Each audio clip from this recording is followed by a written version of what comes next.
আসসালামু আলাইকুম। আন্তর্জাতিক বাংলা সংবাদে আপনাদের স্বাগতম। শুরুতেই জানিয়ে দিব সংবাদ শিরোনাম পরে বিস্তারিত। লেবাননে স্থল অভিযানে পরিকল্পনা ইসরায়েলের। অন্যদিকে হামাস প্রধানকে হত্যার সুযোগ পেয়েও যে কারণে হত্যা করেনি ইসরায়েল। আরও জানাবো লেবাননে হিজবুল্লাহকে সর্বশক্তি দিয়ে আঘাত করেছে ইসরায়েল।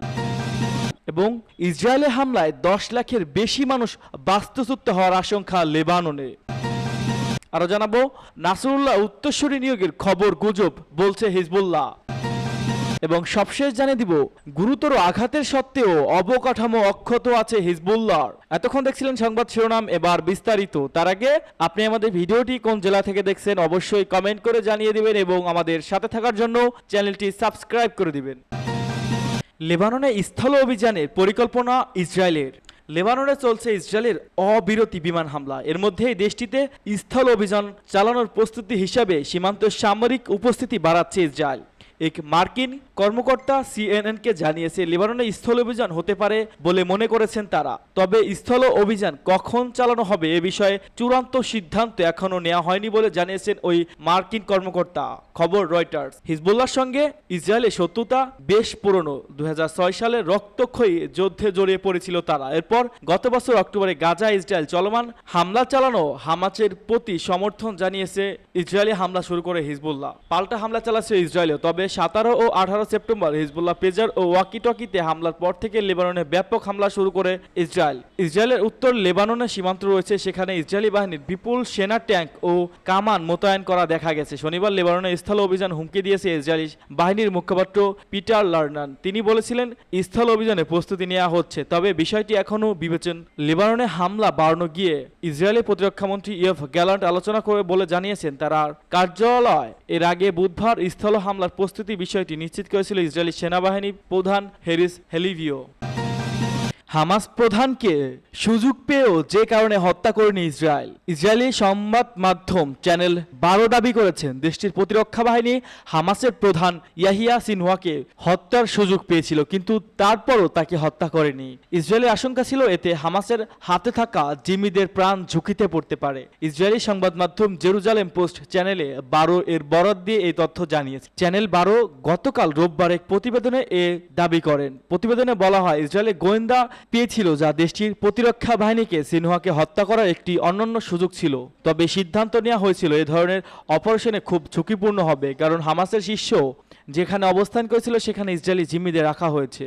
সম্প্রচার মাধ্যমটির দাবি ইরানের রাজধানী তেহরানে হামাসের তৎকালীন প্রধান ইসমাইল হানিয়াকে হত্যার পর গোষ্ঠীটির শীর্ষ নেতা নির্বাচিত হওয়া ইয়াহিয়া সিনহর এরপর থেকে গাজা হামাসের টানেল নেটওয়ার্ককে লুকিয়ে আছেন। প্রতিবেদনে বলা হয়েছে সিনিয়র নিজেকে জিম্মিদেরকে ঘিরে রেখেছিলেন এবং তাদের মানবঢাল হিসেবে ব্যবহার করছে যাতে ইসরায়েল তার ক্ষতি না করে। সৌদি আরবের রাষ্ট্রীয় মালিকানাধীন সম্প্রচার মাধ্যম আল আরবিয়া গত শনিবার এক প্রতিবেদনে বলেছে ইয়াহিয়া সিনওয়ার ইসরায়েলি বিমান হামলায় হিজবুল্লাহর মহাসচিব হাসান নাসরুল্লাহ নিহত হওয়ার বিষয়টি জানার পর গাজা উপত্যকায় স্থানান্তরিত হয়েছে। তবে গাজায় তিনি ঠিক কোথায় অবস্থান করছে সে বিষয়ে কোনো তথ্য দেয়নি সম্প্রচার মাধ্যমটি। বিগত সপ্তাহগুলোতে গুজব ছড়িয়ে পড়েছিল সিনওয়ার নিহত হয়েছেন, কিন্তু আইডিএফ তার মৃত্যুর বিষয়টি নিশ্চিত করতে পারেনি। তবে ইসরায়েলি গোয়েন্দা সংস্থা শিন বেত বিশ্বাস করে সিনওয়ার এখনও বেঁচে আছে।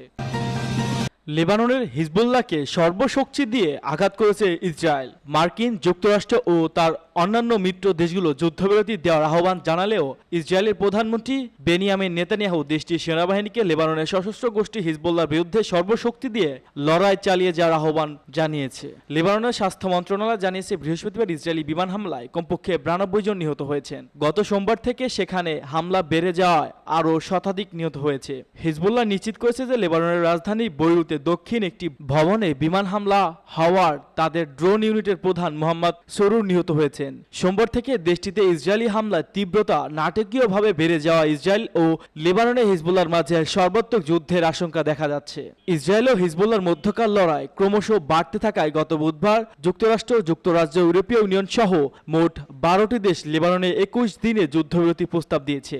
এই প্রস্তাবটি শুরুতে আশার আলো দেখিয়েছিল যখন জাতিসংঘে ইসরায়েলের দূত ড্যানি ড্যানুন বলেছিল যে তার দেশ থেকে যে কোনো প্রস্তাবের ব্যাপারে উদার মনোভাব পোষণ করে, কিন্তু বৃহস্পতিবার মাঝে ইসরায়েলি রাজনীতিবিদ তা প্রত্যাখ্যান করে। ইসরায়েলি হামলায় 10 লাখের বেশি মানুষ বাস্তুচ্যুত হওয়ার আশঙ্কা লেবাননে। লেবাননের প্রধানমন্ত্রী নাজিব মিকাতি বলেছেন, ইসরায়েলের অব্যাহত বিমান হামলার কারণে দেশ জুড়ে 10 লাখের বেশি মানুষ ইতিমধ্যে বাড়িঘর ছাড়তে বাধ্য হতে পারে। এটাই সবচেয়ে বাস্তুচ্যুত হওয়ার ঘটনা বলছিলেন নাজিব মিকাতি। লেবাননের স্বাস্থ্য মন্ত্রণালয়ের তথ্য অনুযায়ী বৈরুতে হিজবুল্লাহ নেতা হাসান নাসরুল্লাহ হত্যার 2 দিন পরে রবিবারে বিমান হামলায় 50 জন নিহত হয়েছেন। অন্যদিকে হিজবুল্লাহ ইসরায়েলের উত্তরাঞ্চলে লক্ষ্য করে আরও রকেট ছুড়েছে। ওদিকে ইসরায়েল জানিয়েছে তারা ইয়েমেনের ইরান সমর্থিত হুতিদের সামরিক স্থাপনা লক্ষ্য করে বড় ধরনের হামলা চালিয়েছিল। রবিবার হিজবুল্লাহ তাদের শীর্ষ সামরিক কমান্ডার আলী কারাকি এবং একজন সিনিয়র ধর্মীয় নেতা শেখ নাবিল কাউক ইসরায়েলি বিমান হামলায় নিহত হয়েছেন বলে নিশ্চিত করেছে। হিজবুল্লাহকে আমাদের কঠিনভাবে আঘাত করা দরকার বলেছিলেন ইসরায়েলের সামরিক বাহিনীর chief of staff hard Halevi. লেবাননের প্রধানমন্ত্রী নাজিব মিকাতি বলেছেন, বিমান হামলার কারণে বৈরুত ও দক্ষিণাঞ্চলীয় সীমান্ত এলাকাসহ দেশের অন্যান্য স্থানে মানুষ বাড়িঘর ছেড়ে পালাতে বাধ্য হচ্ছে। নাসরুল্লাহর উত্তরসূরি নিয়োগের খবর গুজব বলছেন হিজবুল্লাহ। দীর্ঘ 3 দশকের বেশি সময় ধরে লেবাননের সশস্ত্র গোষ্ঠী হিজবুল্লাহ নেতৃত্ব থাকা সাইদ হাসান নাসরুল্লাহ ইসরায়েলি বাংকার বিধ্বংসী ক্ষেপণাস্ত্র হামলায় নিহত হয়েছেন। তার এমন আকস্মিক মৃত্যুতে শিয়াপন্থী সশস্ত্র গোষ্ঠী দেখা দিয়েছে নেতৃত্বের সংকট, যার ফলে পরবর্তী নেতা কে হবেন তা নিয়ে চলছে নানা জল্পনা কল্পনা। এর মধ্যে একটি তথ্য ছড়িয়ে পড়েছে, নতুন নেতা বেছে নিয়েছে হিজবুল্লাহ। তবে এই তথ্যকে নিছক গুজব বলে উড়িয়ে দিয়েছেন সংগঠনটি। সোমবার একটি আনুষ্ঠানিক বিবৃতি দিয়েছে, বিষয়টিকে অস্বীকার করেছে তারা।